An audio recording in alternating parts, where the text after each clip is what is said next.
Yan guys, sa video ko na to, ipapakita ko sa inyo yung actual demo ng meron ka mini driving light, tapos stock horn yung gamit mo pa rin, pero gusto mo magkaroon ng passing. Yan. Medyo magulo ang wiring kasi nasa actual tayo.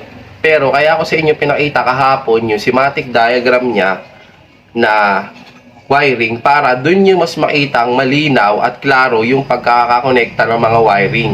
Yan. Kasi mas importante kung doon kayo magbe-base kasi nadudun yung malinaw at tamang wiring connection.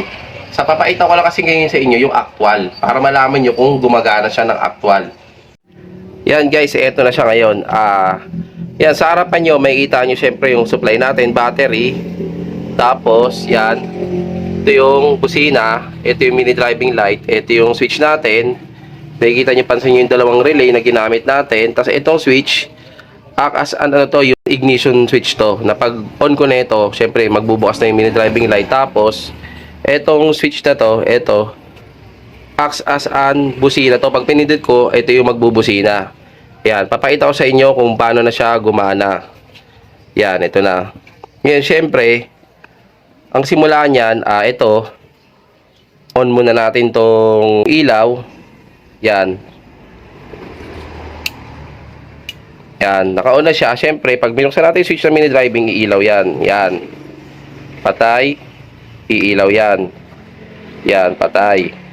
Tapos ngayon, ito yung busina natin, di ba? Gusto nyo, pag nagbubusina, mag-iilaw din yung mini driving. Ayan.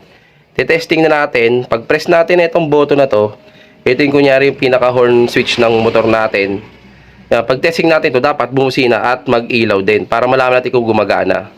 Yan. Sample natin na pipindutin ko na siya. Ayan o. Ayan. Diba? Umiilaw siya at the same time, nagbubusina din siya. Yan.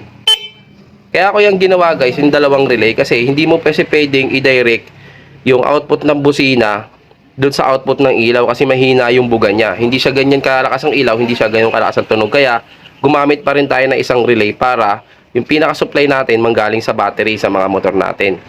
Yan, ganyan lang siya kasimple guys. Yan. Nakailaw yung mini driving natin, tapos magpapassing tayo. Yan. Hindi lang halata kasi nakailaw eh.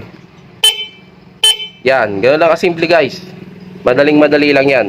Basta sundan nyo lang yung schematic diagram, mas maintindihan nyo ron. Yan. Salamat.